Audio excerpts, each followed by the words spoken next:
So please, a warm welcome for Professor Ferriter.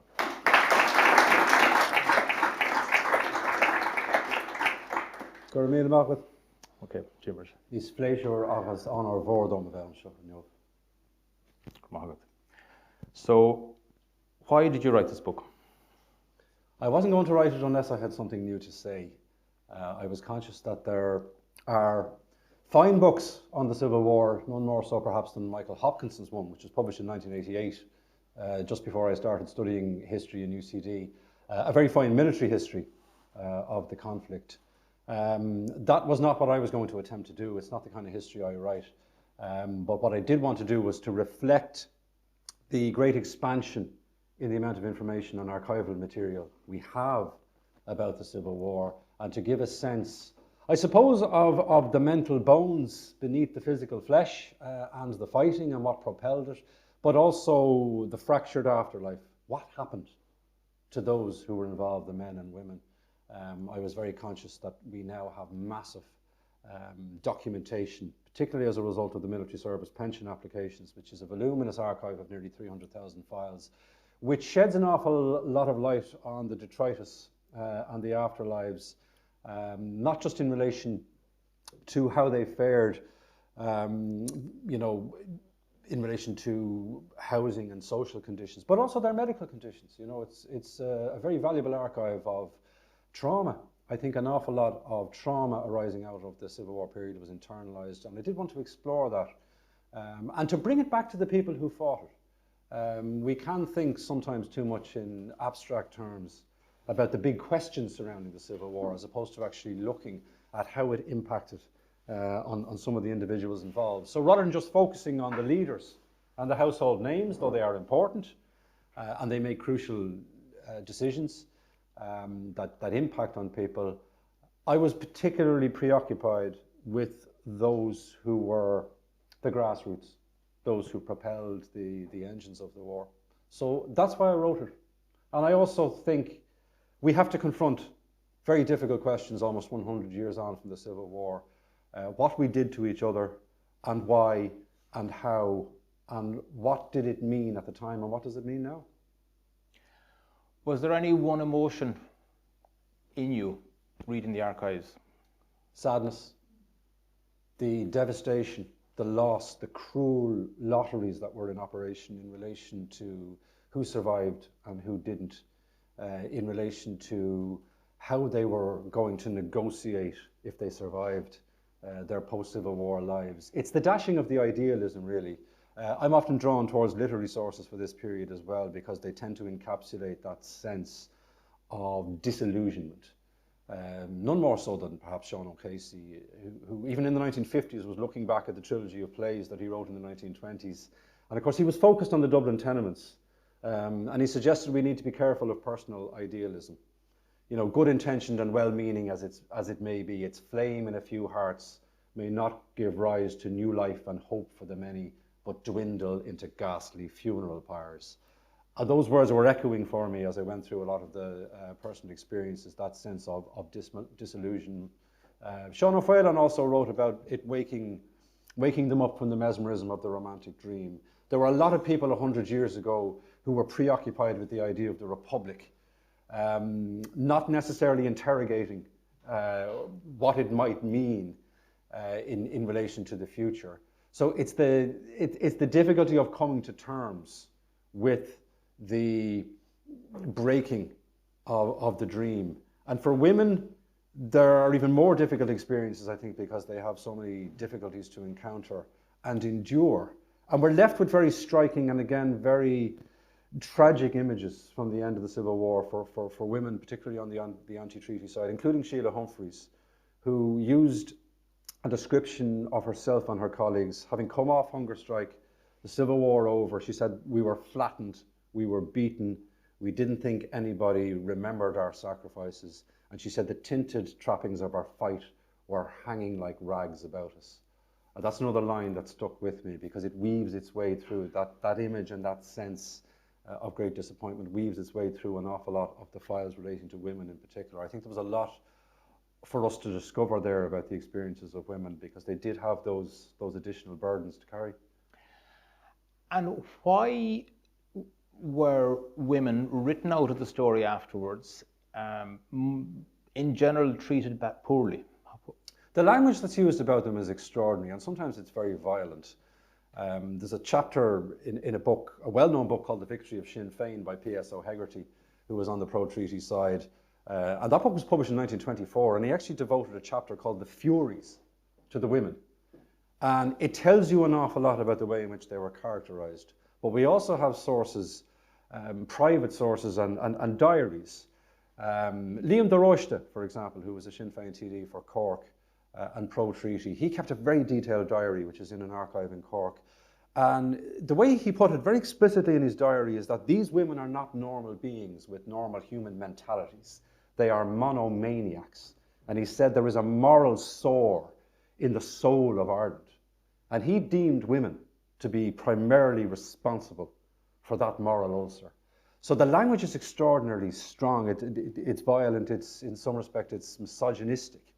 And a lot of it has to do with the idea of coming out of a period of upheaval. It's time to put people back where they belong. The ethos that develops is very antipathetic towards assertive women. And of course, the church moves into a particular post-Civil War vacuum as well. The church has been scared by what happened during the Civil War. People weren't listening to Catholic Church leaders always the way they would have wished. And they had a particular animus towards the women as well, particularly women like Mary McSweeney, who would be a well-known anti-treaty Republican. And it's a mixture of those different sentiments. I also think that women, and remember, Common Man as an organisation were very trenchantly opposed to the treaty. The Republic and the attachment to the Republic is deeper for a lot of women. Going back to 1916 and the promise of equality, that meant more for many women because of the additional inequalities that they faced. So for them particularly, the loss of the Republic or the betrayal of the Republic as they saw it, it penetrates very deeply for them. But would it be reasonable to say as well, I think 5 out of the 6 female TDs had personal losses. Kathleen Clark and Maura McSweeney. Would that have informed their Oh, of course it would. I mean, we have to be conscious of the keepers of the flame.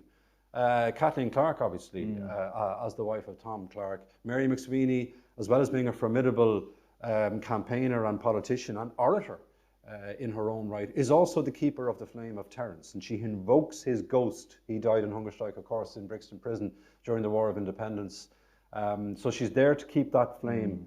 And there are those who speak, obviously, during the treaty debates, including the women, on behalf of the dead. The way Frank Gallagher put it, this is about what the dead would have done and would have said. It's not just, about us here. So yes, the women do that, but we also have to get beyond that. That they're, we need to look at them in the round. These are individuals who have complex backstories before they get to the treaty debates. We can't just, they do vote as a bloc in the sense that the 6 women vote against the treaty. Right. So we can't think about that. But they all have complex backstories. Many of them have experienced significant trauma. We do need to think about those experiences. What was it like to watch your brother starve to death? That horrific, painful death that was such a public event and a public cause, and yet the family suffering that went with that. That's what I mean about an awful lot of this being internalized, but it can find expression in vociferous assertions. And Mary McSweeney spoke against the treaty longer than anybody else during the treaty debates. So they do draw on that well. It's the smithy in which a lot of their sentiments are forged, I suppose you could say. But there's a lot of things going on. And I mean, I think this is part of the challenge, is to allow them their own complexity. There's a tendency to think about the Civil War in polarized terms. We've often had labels around it: green against green, brother against brother, faith versus reason. I don't think any of those labels do justice to the myriad of feelings, and emotions are very strong, obviously, during that period. And we need to try and give them back that complexity. I remember years ago interviewing Richard Evans, a very distinguished Cambridge historian who was talking about the First World War and that generation. And he said, we need to stop lecturing the people on the past on how they should have done better. You know, we can come at this from a very comfortable vantage point, and strip out sometimes some of the emotional dilemmas. And this is deeply emotional history. I mean, you talked about what I was feeling going through this material. You can't remain completely detached from this period, from this kind of history, because of the depth of the feeling. Yes. Just to go back to let's say the time of the truce and the negotiations, because a lot of the a lot of the trouble started at that time and the debates following it. Could you summarise that, let's say, 6-month period to the start of the Civil War? Well, I think there's a very revealing correspondence between Jan Smuts, who was the Prime Minister of the South African Union, which is a dominion within the British Empire, and Eamon de Valera. Smuts had been part of the Imperial War Cabinet. He's kind of been drafted in to try and persuade de Valera that he has to abandon the idea of the Republic and accept some kind of a compromise. And he writes to him in the summer of 1921, after the ceasefire, and he says, to you, the Republic is the true expression of national self-determination, but it's not the only one. And de Valera says, well, that's for the Irish people to decide. And Smuts tellingly responds, well, they won't let you decide that. Britain won't let you decide that. You are next door to them. And that really encapsulated the dilemma that was to haunt Sinn Féin in subsequent months. You go into treaty negotiations, a republic isn't on offer, Britain has a bottom line, and the bottom line is you're staying within empire or it's a return to war. We can discuss other issues around that. And what the Irish delegation came back with, of course, fell far short of a republic, though some felt that they had achieved a certain amount. And this is the essence of the dilemma and the gestating civil war. What constitutes an acceptable compromise? There are those who don't believe that any compromise should be contemplated. There are a lot of people who are wavering. There are people who are looking for leadership. The title of the book is taken from a Dáil contribution by P.J. Maloney, who was a Tipperary Sinn Féin TD, who had spent 21 days on hunger strike during the War of Independence. He'd lost a son. And he said, I'm not a statesman. I'm not an orator. I'm looking for guidance. I'm looking for the path, he said. I'm not going to inflict you with my views, but I cannot vote myself into empire. And think of that phrase, I cannot vote myself into empire. That's how he characterized it. But he's looking for guidance. And there are those who are wavering and are waiting to be persuaded as to whether or not this is a compromise they can live with. And the treaty debates are held over 13 separate days in the region of 100 TDs speak. There's 440,000 words of text in the treaty debates, and they're the words that matter if we're trying to understand the turmoil that people were experiencing. But what P.J. Maloney ultimately said is that we are being manoeuvred into a position where we have to choose between two hells. So that period from the ceasefire right through to the following summer, that's the position that people have been manoeuvred in. And they react in particular ways according to the lights that are guiding them. The lights that are guiding them, but were they guiding them, or were they taking their cues from the public, from their constituents? They went home for Christmas, yeah, and it's been stated. I think Christmas was important because there is a mobilization, I think, of those who have a vested interest in stability and in peace, for very obvious reasons. Those who are involved in business, war is bad for business. Those who are involved in commercial entities, the Catholic Church, doesn't just speak with one voice, but it's much more publicly pro-treaty. To a certain extent, during the War of Independence, it had to be much more careful about its public pronouncements. But there are a lot of priests and some bishops who are being very vocal in their support, and an influential priest, as you know, could go a long way in terms of persuading people. But then there's also the constituents. It's all very well for de Valera to stay in Dublin during the treaty negotiations and say to Arthur Griffith in London, well, if it has to be war and a resumption of war, the Irish people are ready for it. Now on whose authority did he say that? But when you consider those who had been killed during the War of Independence and the toll that it took on civilians, many have got used to peace now and to the absence of death and violence. So there is pressure for constituents.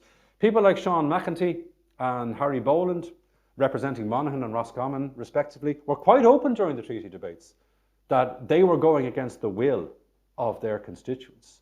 But they felt that they had a duty not to be hypocritical as they saw it. But also remember, these are not experienced debaters. There are some very valuable, interesting contributions during the treaty debates. But this is not a Dáil that had met normally. You know, it was underground for a long time. You know, they only met fleetingly. So this is the first time they've gathered in that way to tease out these issues. So when they go home, some of them at Christmas, they discover that there's quite a groundswell. And there's also the provincial newspapers. They're very much in favour of the treaty with a few limited exceptions. So there's quite a head of steam building up behind the treaty cause. That doesn't mean everyone is happy with it, even those who are prepared to accept it or vote for it. But they think they have to live with it if the alternative is war. And remember, there are many who are preoccupied with bread and butter issues. 50 years after the treaty, the historian Leland Lyons was marking that anniversary. And he said, most people do not live their lives by the light of abstract dogma and theories. So for all the preoccupation with the oath of allegiance and fidelity to the crown, many people felt those questions were quite abstract when they were more concerned about bread on the table. So the treaty is carried. What happened in April? Well, I mean, April is a very public defiance of the provisional government that's attempting to bed down this settlement. The occupation of the Four Courts in April of 1922 is an illustration of the inevitability of some form of conflict. It's all very well for us to focus on the De Valera's and the Collinses and the politicians. There were those like Liam Lynch who, as he puts it at one stage, believed that it was up to the soldiers to hew the way to freedom for politicians to follow. There's quite a degree of contempt on the part of some soldiers towards politicians, because the soldiers, many of them, see that they have brought the republic into being, and politicians don't have the right to take it away.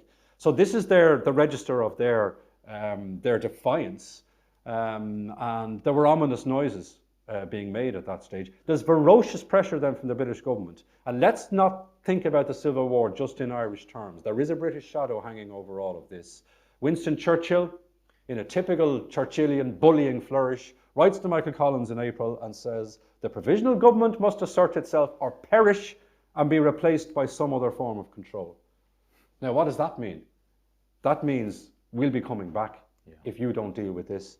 Now, we need to acknowledge that in the first 6 months of 1922, there are various attempts to broker a deal, to bring the two sides together, including on the part of the Lord Mayor of Dublin, Lawrence O'Neill, and the Catholic Archbishop of Dublin, Byrne.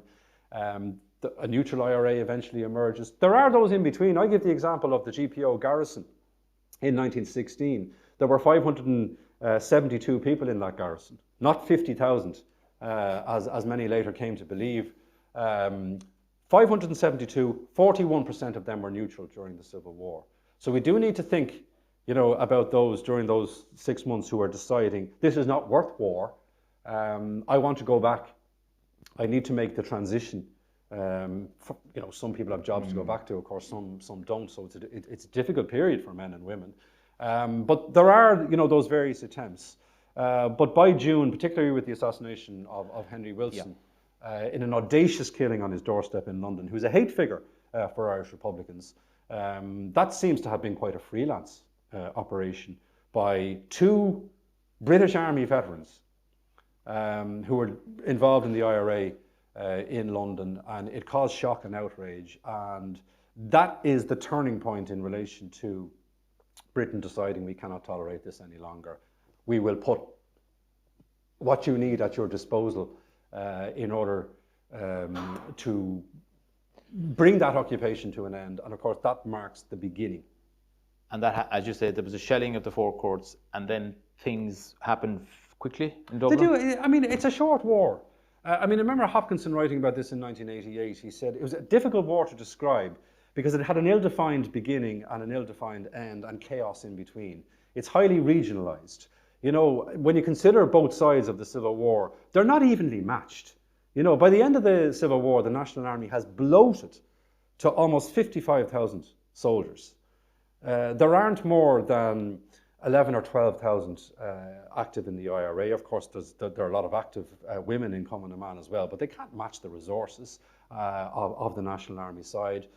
They don't have the popular support to sustain long-term guerrilla campaigns, so it is a short war. They're pushed back.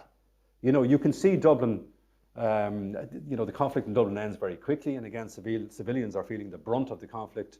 And then it's about really the retreat to the Munster heartland, the so-called Munster Republic, Tipperary, Limerick, Cork, and then of course Kerry. And it's sustained in Kerry for a long time into the spring of 1923. That's the kind of military course of it. There were audacious moves by the National Army side to take Cork from the seaside, for, you know, using that, Emmett Dalton involved in that, seaborne landings. So they do have the resources to do that, and they do have discreet assistance from the British Navy as well. So it's not an equal military contest, but it's very difficult to rout the Republicans. During it, of course, vengeance, the lust for revenge becomes very, very strong. And this is where psychologically it becomes very difficult and very tricky. And, you know, the level of hatred and venom that becomes a part of this conflict is striking. Now, we also have to put this in perspective. The Irish Civil War is not remotely as bloody as many other conflicts that were taking place in Europe at that time. This is the Irish version of what is an international phenomenon, what Winston Churchill famously referred to as the Wars of the Pygmies. There are 4 million people killed in those conflicts after the end of the First World War, because of disputed boundaries, because of ethnic and sectarian tensions, because of the attempt to forge new nations out of the wreckage of empires and the decline of empires. So, you know, we have to put it in that, you know, when you look at what was happening in Finland, a country of a similar size and population in 1918, its civil war, 36,000 people killed. You know, in Ireland, less than 1,500. That didn't mean, and it's not just a body count, you know, I accept that. It didn't mean that you could dismiss what was happening in Ireland. But in terms of the scale of it, Ireland is not part of the same zone of violence as other parts of Europe are that have been particularly impacted by, say, defeat in the First World War. So desperate things were done, and there are incidents of particular savagery, but they're not on the scale that was being experienced in other parts of Europe.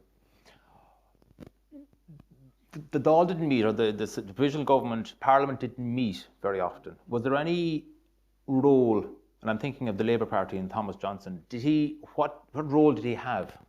Thomas Johnson, in some respects, was the political conscience keeper, in that he is providing some semblance of opposition.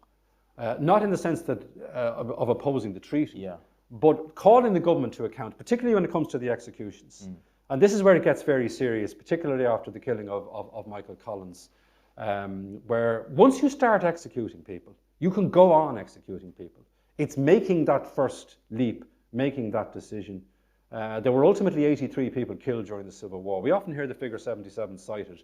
There were 2 who were shot as a result of involved in armed robbery, and there were 4 others who were summarily executed before the legislation comes into effect, the Public Safety Act. So ultimately there's 83. And Thomas Johnson was concerned that there was no pretense towards legality. You know, you have strangled this state at its birth, is the way he put it. So he does provide, along with his colleagues, some effort and attempts to try and bring the government to account, or for it to explain what is going on. And, you know, the Labour Party did well in the June 1922 general election. I mean, obviously pro-treaty candidates do better. And there's a very substantial block of votes for Labour, Independents and Farmers candidates in 1922. It brings me back to the bread and butter argument. The Labour Party had 17 TDs elected. They can't sustain that, however, during the Civil War because things become more polarised. And in a sense, they're squeezed out. There isn't enough oxygen for that Labour element to breathe. But I think it's very important when you look in the 1920s in particular, because anti-treaty Republicans were abstaining from Parliament. That the Labour Party plays that very important role in sustaining at least some semblance of a functioning democracy, even though normal government business in many respects is suspended. Yes. And back to the executions, which you mentioned, which escalated. Can you give us some examples of that and how it just became so terrible so quickly? Well, I often think of the families of those who were executed. I mean, there were very high-profile executions, obviously. Erskine Childers, who was detested by the pro-treaty side. He was regarded as the eyes and ears of De Valera and an arch-propagandist for the anti-treaty side. And he was a convert, of course, had been a pillar of the British establishment, a very interesting character, a very noble character in many respects. He shook the hands of those who were about to execute him. He shared cigarettes with them. He got his teenage son, Erskine Jr., to promise that he would not harbour hatred against those about to kill his father. And Erskine Jr. was true to that. There is nobility and humanity in the midst of this. And yet, when you see the telegrams that were sent to working class families, informing them that their sons had been executed that morning, it brings home to you how traumatic this must have been. There are no goodbyes, there are no chats, and there's no resolution. And people had to carry that. And of course, this is an era of censorship as well, because, you know, like any conflict, there's a deep propaganda war going on. So it's very, very difficult to people to find out exactly what is going on. So, you know, there are all sorts of cruelties that abound, but there's a particularly chilling assertion by W.T. Cosgrave, of course, who comes into his own in many respects after the death of Collins, when he insisted that if he had to execute 10,000 Republicans in order for the state to survive, he would. And there's no reason to believe that he wouldn't have kept that going. But thankfully, in that sense, the Irish Civil War was short. But he also says that the people aren't complaining. No. And was he right? I mean, well, this is the other issue about how do people find expression during a period of upheaval like that. You know, they're not permitted to gather in protest. The government has such resources at its disposal, including a special infantry corps, in order to try and suppress dissent. You know, and the definition of subversion becomes very wide. And again, this is understandable from the point of view of Kevin O'Higgins and his colleagues. As they see it, they are duty-bound to suppress dissent because the survival of the state is at stake. And, you know, and that strong attachment to the righteousness of their cause, that exists on both sides. I mean, I remember looking towards the end of his life and listening to a very elderly Liam Cosgrave, the son of W.T. Cosgrave, who became Taoiseach in the 1970s, stoutly defending the policies of his father's government. It had to be done. That was how they viewed it. There were many who agreed with them. There are others who just want the whole business to be over. And you've got to be cognizant of what they had been through, you know, in previous years, you know. In many respects, the environment is very difficult to mobilize any kind of coherent opposition because, you know, a lot of the forces opposed to the state are scattered. They're being decisively beaten in military terms, though there are, of course, pockets of resistance. It's very difficult to sustain a coherent protest, which is one of the reasons why they resort to hunger strike. And we've also got to think about hunger strikes because it's not just about the high-profile martyrdom that we associate with those who ultimately succumb. There were men and women who endured hunger strikes, 20, 30, in some cases 41 days on hunger strike. That had a long-lasting, life-changing impact on them in terms of their mental and physical health, including the women, because so many more women were incarcerated during the Civil War than had been during the War of Independence. And many of those women go on hunger strike and they're carrying the after effects. We can trace this through the pensions as well. You don't recover from that. And looking at Ernie O'Malley's Civil War letters, his correspondence after 41 days on hunger strike, he believed that the country hadn't had sufficient suffering and sacrifice, that the Republicans had lost their soul. He was disgusted that the hunger strike was called off after 41 days. But that is also, you could argue, an act of desperation. and trying to coordinate a mass hunger strike, because there are nearly 12,000 anti-treaty Republicans interned towards the end of the Civil War. But for some of them, Con, it was the safest place to be. But how representative was Ernie O'Malley at that point? He wasn't. Ernie O'Malley, one of the reasons why he says that is because he doesn't think his colleagues are sufficiently robust when it comes to their Republican faith. He's top of the faith class. And you can see his correspondence with Molly Childers, who is the widow of Erskine, who plays a kind of maternal role for Ernie. And she indulges him, and we've got to consider how young he was and the turmoil that he's going through mentally. But I also think of Peter McCartney, who was the Leitrim soldier who was killed when Ernie was captured in Dublin, because he was from a family of 9 on a very poor farm in Leitrim. His father got £40 of a gratuity for the death of his son. And Ernie O'Malley got a military service pension at a later stage of £258, which was a substantial sum then. It was hard earned, but it just reminds you of the lottery and of the vastly different experiences, because Ernie O'Malley went on to hone a record of his time in the IRA that was unique. He was very gifted, but he went into himself, as did Frank O'Connor. Frank O'Connor, who became such an established writer, was also interned. And he got tired, as he said it, of the mythical abstractions. You know, he said at one stage, "I rarely thought, I felt." But then for him, life was becoming, as he put it, a tedious morality play. He couldn't deal with the depth of that conviction as a way to live, you know. And again, we have to bring it back to them. We have to understand what drove them. And it's not about a kind of a balance sheet when assessing both sides. And Sean Lamass, of course, at a much later stage, when he was at the end of his life, did sum it up in that way. Both sides did terrible things, and both sides knew it.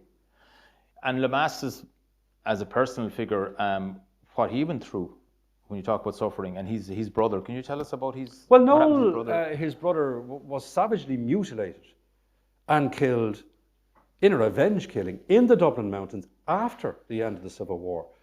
The ceasefire that ends the Civil War doesn't cease all violence. It kind of dribbles away, and he's a victim of that. Sean never spoke about it. And the other comment he made after he had said both sides did terrible things is, "I'd rather not speak about it." And he didn't speak about it. And it's interesting to look even at Stephen Fuller, who miraculously survived the Ballyseedy massacre in Kerry in the spring of 1923. He was elected a Fianna Fáil TD, but he was not going to become a poster boy for the anti-treaty side or for the Civil War. He never spoke about it. He gave one interview towards the end of his life, but it was not something that he wanted to talk about publicly. And that is an important part of this story, the silence. And it wasn't necessarily ignoble. There are sound reasons for silence when it comes to trauma and not wanting to reopen divisions and provoke old enmities. But that silence also affected generations that came afterwards. Indeed. Who sometimes were existing on scraps of information about what perhaps their parents, their mothers and fathers might have been involved in. How would you characterise discipline and organisation and professionalism of the National Army? Desperate. It's a serious problem. Discipline is a problem on both sides, and it's understandable in some respects because they're trying to get a new army up and running. They're desperate for recruits at the outset. People are mobilised to join the National Army for a variety of different reasons. Not all of them ideological or relating to the treaty. Some of them are for financial reasons. This was also always the case of military service. Some people are drawn towards the excitement, or it's just a job. And there are serious problems with discipline on both sides. What struck me is the frequency with which the accusation of the new black and tans is made. Both sides are referred to as the new black and tans, that they were prepared to do things that they would have denounced the black and tans for doing. And there is drunkenness, there is indiscipline. You can see this in the National Army reports and in Ono Duffy's reports when he takes charge. And you can see in some of the correspondence on the anti-treaty side, the difficulty of trying to coordinate a centralised approach, or the difficulty of trying to keep control of what's going on in different parts of the country, because there are local dynamics at work. Which brings me to Kerry. What happened in February, March 23? The horrors of Kerry. This is about the end phase. And Paddy O'Daly, who takes responsibility for the command in Kerry, who was a former Dublin guard, who famously said he wasn't taking his kid gloves to Kerry, he is determined to bring this to an end by whatever means necessary. And there are also reactions to the attempts to lure soldiers into traps. You know, what happened in Knocknagoshel, for example, where National Army soldiers were lured into a trap. Horrific carnage. And there is the survivor, Joe O'Brien, of course, who lost both of his legs, and you can trace what happened to him afterwards through his pension files. And the other victims of Knocknagoshel. And then the 9 prisoners that are taken out of Tralee prison, who are tied to a mine, who are called Irish bastards and told to smoke their last smoke and say their last prayer. The mine is detonated. The birds were eating the flesh off the trees in Ballyseedy, the famous line of Dorothy McArdle in her pamphlet, The Tragedies of Kerry, and she was active on the Republican side as a propagandist, close to De Valera, of course. You can only imagine the trauma. What I found interesting was tracing what happened to the families of those young men and their backgrounds. And take Ballyseedy, for example. You know, if you look at Paddy O'Daly, his portrait ended up in the Hugh Lane Gallery. He got a military service pension of £280 a year. Have a look at some of the victims of Ballyseedy. These are labouring people from very humble backgrounds. They leave traumatised families, but they're often also the breadwinners. You know, workers from Kerry County Council, road workers, for example. And you can see, because you can trace their experiences down through the decades, because these pension files can last the whole life of the applicant, in this case the bereaved or those who've been left behind. Some of them are getting gratuities, not pensions. They're getting gratuities of 40 or 50 pounds for the loss of their breadwinner, never mind the loss of their loved one. And take Knocknagoshel, Edward Stapleton, who was killed in Knocknagoshel. The files take you from Kerry to a tenement in Dublin. He was a foreman in Easton's bookseller, and he left a widow and his widowed mother and 2 small children in a tenement in Gloucester Street, again struggling to survive. And then further tragedy, because one of his young sons dies a couple of years later, and the Department of Finance made sure to recoup an overpayment for the month after he died of £1.17 and 6 pence, because there has been that overpayment. So you can see instances of bureaucratic cruelty as well. That for me is what's interesting about Kerry. It's not just what happens as a result of these atrocities, you know, where they are and what that means here, what it means in Kerry, what it means locally. It's how it reverberates, because you had an awful lot of people who were volunteering or joining up for service, who are being, you know, placed in these situations in very remote locations. But the story brings you back from whence they came. So the Civil War faded slowly, ceasefire, Lynch is killed, De Valera issues a statement. What happened then? We had Fine Gael or Cumann Gael in power. But just as kind of a wild question, did Fianna Fáil really win the Civil War? No. No one wins civil wars. Did they do well out of the Civil War in the long run? Todd Andrews summed that up very well, because Todd Andrews was a teenage anti-treaty Republican, ended up imprisoned at that time. And many in his family were not happy about that at all. But that's what he wrote eventually. Alas, there are no victors in civil war. And you don't celebrate civil war. And, you know, neither side could celebrate civil war. The deep irony, of course, is that ultimately De Valera, who you'll notice we've mentioned very little, the way he put it was that he was observing the Civil War as though behind a pane of glass, powerless to intervene, describing himself as a humble soldier. Well, there was nothing ever humble about De Valera. So there are many self-serving words that are used as well. But he was caught because he's not an incorruptible green as far as some of the more militant anti-treatyites are, but his alternative to the treaty is not acceptable to the pro-treaty or to the British side. So he's kind of stuck. And yet he ultimately ends up vindicating the assertion of Michael Collins that this could be the basis of where he ultimately wanted to get to. But that's the irony. The man they could not forgive. One of the first scholarly articles I read about this is by Marianne Valiulis in the 1980s, and that was the title of it, The Man They Could Not Forgive. Can you imagine them watching that long whore come in 1927? The Civil War is only open over a couple of years, and there he is, and within another couple of years, he's in power. He's in power, and he stays in power. And he remained preoccupied with this period. He kept coming back to it, even as an old man, nearly blind as President of Ireland. He's corresponding with Frank Pakenham in the 1960s, telling him the reasons why I didn't go to London to the treaty negotiations were overwhelming. You know, there he is in his 80s. He's coming back to it. He knows that he's vulnerable when it comes to the verdict of history. And yet, you can also see him towards the end of the Civil War, and he expresses it in a letter, I need to guide these men back into politics. You know, final victory needs to rest for the moment. And he puts a lot of thought into how he'll recover and never lose control again. But that, of course, does propel an awful lot of political animus. You can understand that. And yet, we have to remind ourselves that not every Dáil debate from 1923 or 1927 onwards was about the Civil War, you know. I mean, there were younger politicians in the 1940s who were shocked by the level of vitriol. Noel Brown, Minister for Health on his first day in 1948, and he's hearing shouts of Ballyseedy in 77, and he described it as the white-hot hate of the Civil War. And there were, and Lamass wrote about this, there were Fianna Fáil members, as he saw it, who would climb to the top of the flagpole, as he put it. Shanti O'Kelly, he gave as an example. Others prepared not to engage in those. But that question was always going to linger. Was it worth a civil war? You know, what becomes an empty formula by 1927, had that been worth a civil war? And was that what the Civil War was about in the first place? You know, those questions were always going to linger. Yeah. I think at this point, I'd like to open it to the floor. Has anyone any questions for Professor Ferriter?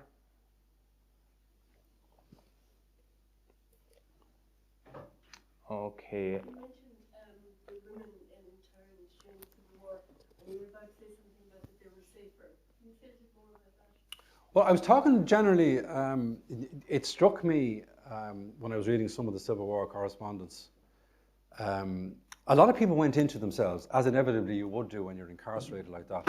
And it's a period of, for many of them, solitude, notwithstanding that they can, some of them at least, can mix. But they have to think an awful lot about themselves and their future. But they're not in the firing line to the same extent as those who were outside. And it struck me in looking at Ernie O'Malley's prison letters, you know, that he was denouncing the lack of Republican faith, or the depth of the Republican faith of some of those who were still out in very risky situations, while he's writing to Molly Childers asking for more food and more books and more parcels, you know. So it just struck me that, you know, he was in a quite safe position in that sense. I'm not discounting the fact that he was traumatized, you know. But for the women, you know, women, some of those women were treated very harshly in prison. They were fair game, it seems, at that stage for physical assault. And some of them wrote about that. About the cruelties that they were subjected to. And of course, incarceration like that affects different people in different ways, depending on a variety of different things, you know, their temperament and their mental strength and their physical strength and what it might do. I was really moved by the pension file of Johanna Cleary, who is from Ballymore, just outside Dingle, who was the breadwinner for her family. And she was on hunger strike for 24 days in Dublin, and her health never recovered. And her pension application is made by her mother. Initially, she only receives a gratuity, and there are 9 dependent children in the family. And the phrase that stuck with me from the application, because people's means had to be assessed, was that they were living on the grass of 2 cows. And land was often measured according to cows. You know, one of the Ballyseedy victims was deemed to be living on the grass of 5 cows, his family. So for her, the aftermath of that period of incarceration and her hunger strike was absolutely devastating, and she died as a 26-year-old. And the way the medical report described it, she had been a healthy, vigorous young woman just a couple of years previously. So it completely broke her and her family. So there were some who were out of the fray and out of the line of fire, but for others, of course, it had deadly consequences. Yeah, thank you for a wonderful presentation. I just tell you, I haven't lived in Ireland for over 50 years, but I went into a bookstore in Kerry, and you would think the passions have died in Kerry by now about the Civil War. And the bookstore owner told me if you put your book on the window, he was worried that a rock might come through the window. Yeah. Now, to get back to the Civil War, looking back at it, was it democratically decided to accept the treaty? I think it passed in the Dáil by one vote. Growing up, we were never told, but we're always told to accept democracy. You know,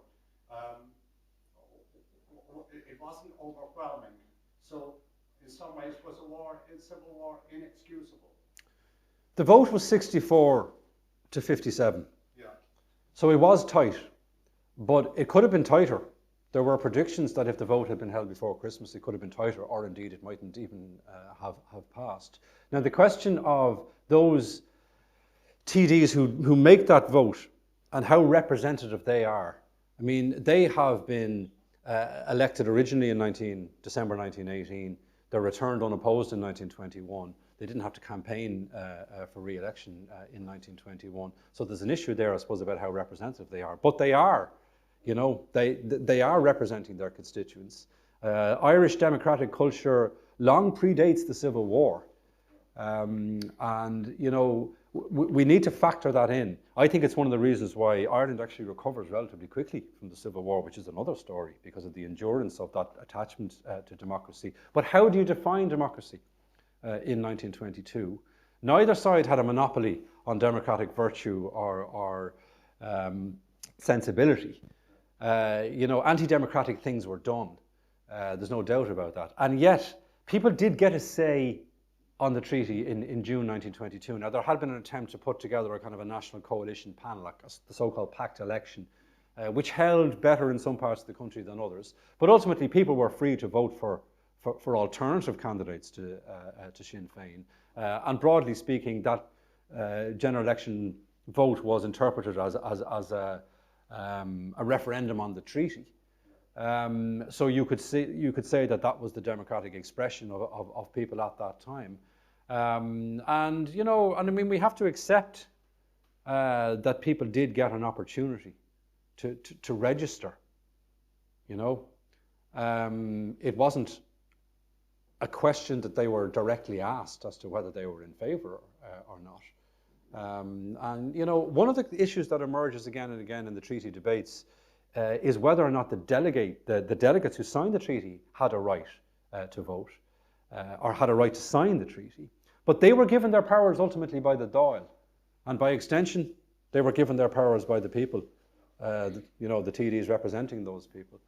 But there certainly is a contempt for democracy in some quarters, and it is commented on at the time.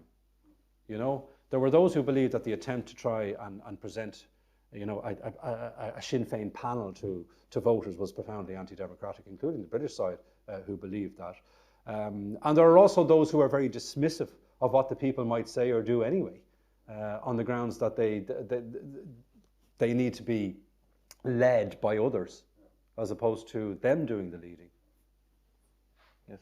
Do you think, dear, that in the Ireland of 2022 now, that we have shaken off that terrible time in our history and the horror of it, you know, as a nation? Do you think we've progressed sufficiently to kind of park it? No, we shouldn't park it and we shouldn't shake it off, you know. But I get what you're saying. Part of this has to do with the passage of time and changing generations. I remember when I started studying history that you could still get a very good row going in a history tutorial. You know, even in the 1980s and the early 1990s, a lot of people were carrying inherited loyalties. And they would say, well, she's a Fine Gael family. or they just say she's Fine Gael and he's Fianna Fáil because of their parents and their grandparents. You don't get that to the same extent now for obvious reasons, because there has been a dilution with the passage of time. At the same time, we still have an awful lot to do in terms of confronting the reality of what was done. I think we're mature enough to be able to do that now. There's always the danger of these issues being resurrected and hijacked for particular reasons, for people who have particular agendas. That's part of any long-term legacy of a conflict. And again, I've been hearing about the demise of Civil War politics for decades now, as we all have. You know, in a real sense, it finally came to an end in very recent times by the very nature of the government that we have at the moment. And yet there would still be comments every now and again, perhaps about certain cultural differences that date back to 100 years ago between the two sides, you know. And again, it doesn't carry the same potency that it did. There were those who got frustrated even in the middle of the 20th century, like James Dillon, who just said, when he listened to another Civil War exchange in the Dáil, he said, "What ideological differences, if words retain their meaning, divide any two deputies on either side of this house?" You know, he referred to it as codology. And you could see where he was coming from. But what he called codology meant something very deep and emotional for a lot of people. And that certainly endures, you know, and would still endure depending on where you are. You know, I recall talking to someone in the 1990s who wanted to make a documentary on a particular difficult episode of the Civil War and was told it's far too early for that.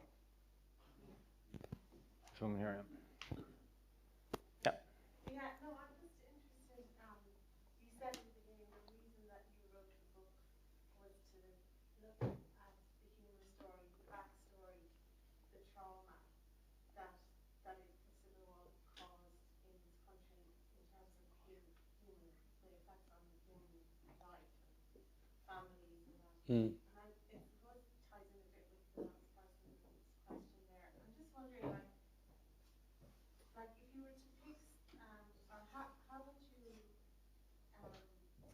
you know, to give an example of how that trauma, like, has affected Irish society even down to this day, that emotion, that trauma, rather than the actual facts and figures and Yeah. because that's what's interesting, I think, about why you said about the book was to bring that to light. Yeah. So how is that reflected, you think, in Irish society today? Yeah. It's a very challenging question because I'm aware of my own limitations. You know, I'm not a psychologist. I'm not an expert in trauma. I was very interested in how what we understand today as post-traumatic stress disorder was described in the 30s, 40s and 50s, the kind of language that they used about it. And I became very conscious of how prevalent it was and how there was a struggle to understand it, not just in Ireland, but you know, people were coming to grips with the aftermath of global conflict and the aftermath of the First World War and later the Second World War. There's a deeper understanding of it. So it really depends on how an individual family or locality might have been affected by it. And there's no one size fits all, you know. There's also the north-south dimension.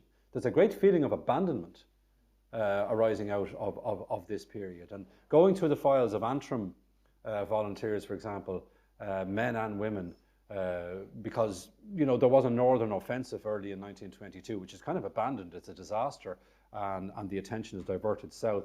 But the way it was described by one Antrim volunteer, they had to drift back over the border to their future in a state they felt no stake in and felt no belonging in. And you know, that north-south dimension, I think, is something that we probably neglect. But in relation to what it does to us today, if I'm on a journey down here and I pass a sign for Ballyseedy Wood, I can only associate that with one thing. Now, you could say that's not right, but that's hardwired into us, you know.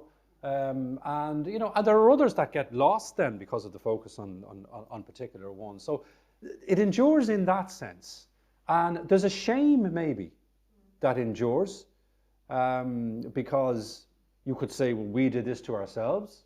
You could argue that we didn't just do it to ourselves, that there were other forces at work as well. But ultimately, you know, you are talking about atrocities that were committed in that way, inflicted on former comrades or people who would work very closely. There has to be a degree of shame and humiliation associated with that.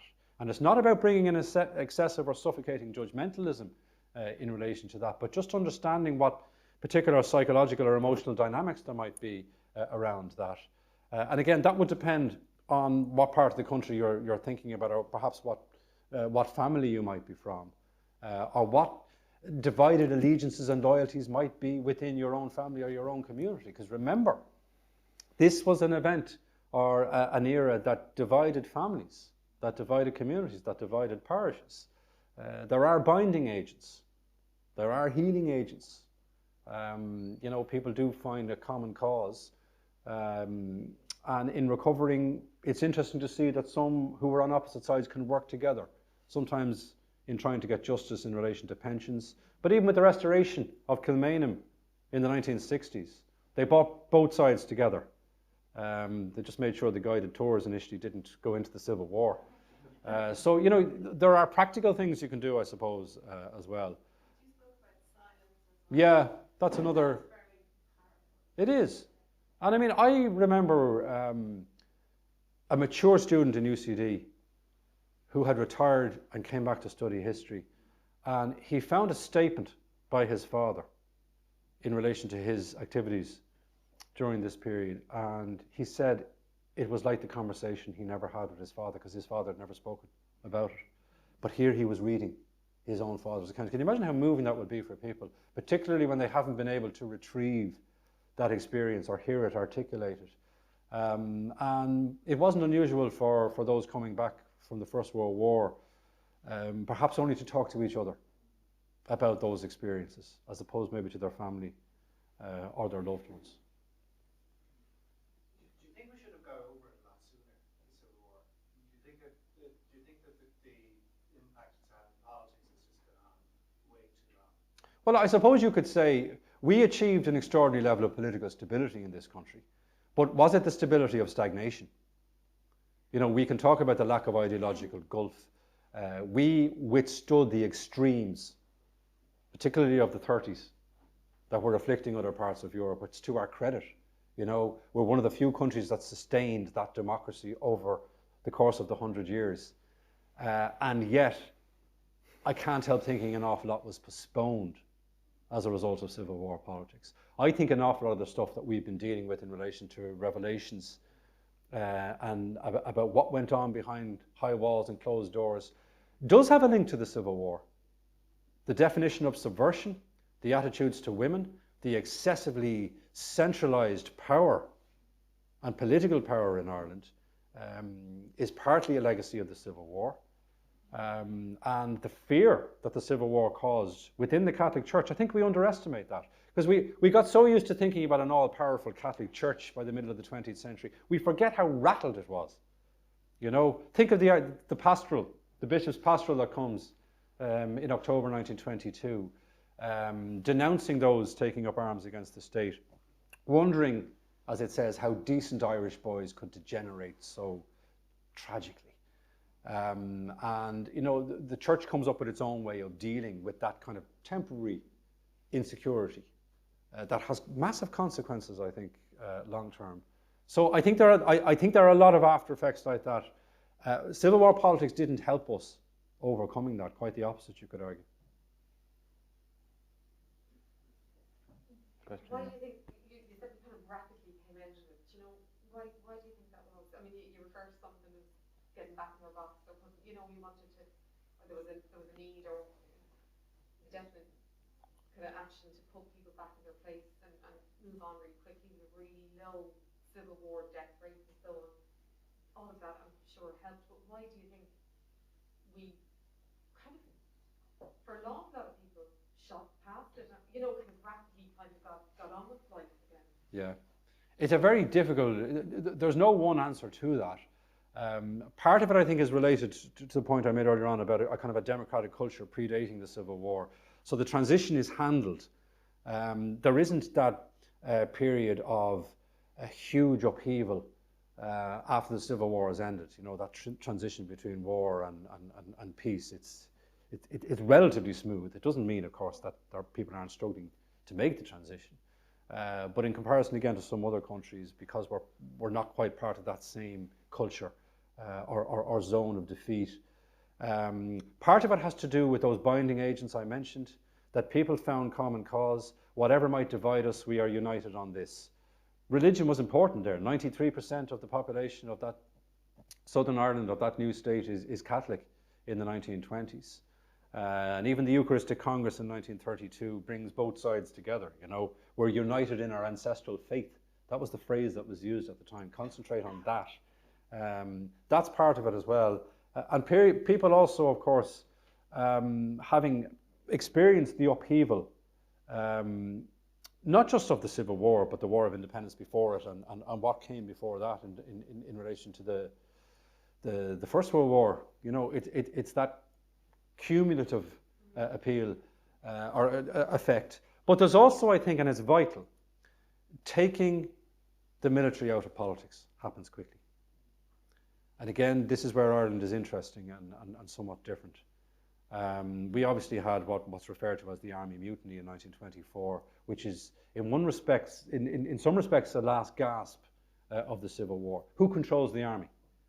You know, what side are those in the army on? You know, does the Irish Republican Brotherhood still have a relevance? You know, this secret shadowy group that's really fizzling out at that stage. Who gets preference? The decision that is made to try and divorce politics and the army is a very important one. And it's ultimately successful at a relatively early stage. I think that helped hugely as well, because you don't have that military threat hanging over politics. Because the potential for destabilization was obviously apparent in 1924. Even though it didn't become an actual mutiny or a full-scale mutiny, it had the potential to cause great destabilization. So I think there's a variety of different factors there. We'll take one more question now. Yeah, Diarmaid, I've just got an interesting issue. Thought about the kind of legacy of Civil War politics. And what President Pygmies was speaking last night about, he noted about his kind of aversion to the partition the recent celebration. And, you know, myself and I think a lot of people are seeing thoughts about even Europe and the division with the Northern Ireland Protocol and what's happening there with the Unionist sides in the north. But I kind of feel there's a really inherent stress or anxiety still left over from many of that division, also legacy from the Civil War. But I was interested to kind of ask, what are your kind of thoughts about that anxiety? About, I mean, even former Taoiseach Bertie Ahern last week said, you know, that the stress in the ghettos of some people in the Unionist areas, not really understanding the full consequences of Brexit and the Northern Ireland Protocol, and not the checks on sausages, but the kind of crisis of identity and being left out or disenfranchised. I'm just interested to, you know, because that essentially is a legacy also. Yeah. In what you're It is, and I mean, you know, there was the bogus boast from the British Prime Minister David Lloyd George 100 years ago that he got rid of the Irish question, you know, and his successors are still being reminded how protracted and complicated it is. So, you know, it was understandable from the point of view of 1922 that they wanted to move on. They wanted to get this question away from Downing Street, but he hadn't got rid of it. He'd kicked it down the road or down a long 300-mile border.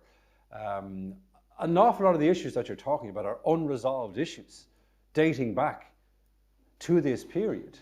There were many on the British side who would have been quite happy to be shot of Ulster Unionists as well. They can be very unkind about them, particularly in private. The obdurate Ulstermen are referred to a number of times during the treaty negotiations. It's a headache for Britain in all sorts of respects, including a financial headache. And yet, when it suits contemporary politics, particularly in what's a distinctly English power game, they will resurrect these assertions about the political integrity of the United Kingdom. Sometimes they need unionists to fulfill a particular purpose which has nothing to do with the welfare of Northern Ireland or the stability of Ireland, or indeed of the peace process. It has to do with their own particular dynamics. And that's a deeply destabilizing approach, obviously. We saw in 2016 how something that was dismissed as a sideshow became the ultimate stumbling block. And, you know, even very recently, David Putman made a very interesting speech in the House of Lords, his valedictory address. And obviously he's been a long-term resident in Ireland. And he referred to the pig-ignorant display towards the fundamentals of Irish history. And it was part of a wider critique of the culture of British politics now, where there isn't enough serious engagement. It did strike me, I was over in London before lockdown, going through the correspondence in the archives in Westminster of David Lloyd George and Winston Churchill.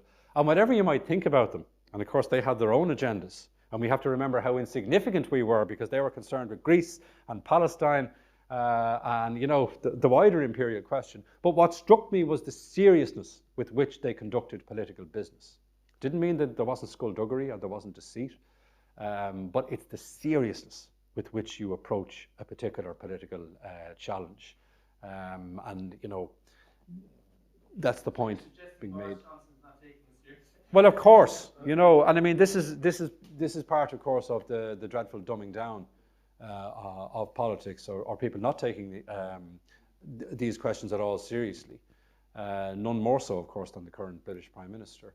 But it is also, I think, about the unresolved issues that are so prominent during that period of the early 1920s. And there were never any straightforward answers to them.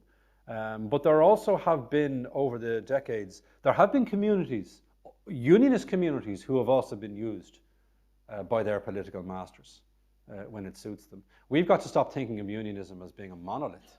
It was always an alliance of different classes and different forces and different dynamics. But there are also those, of course, who lamented, nationalists in particular, obviously, lamented what they regarded as the southern washing of hands. And that hurt endured and still endures.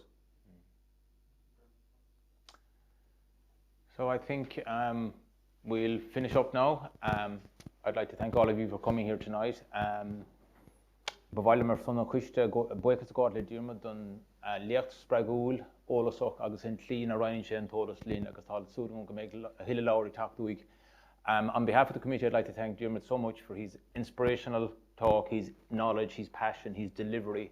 He's an inspiration to other historians, and we're looking forward to more books from you. And we wish you every success with this present book, Between Two Hells. So please, Bulbas. Very much.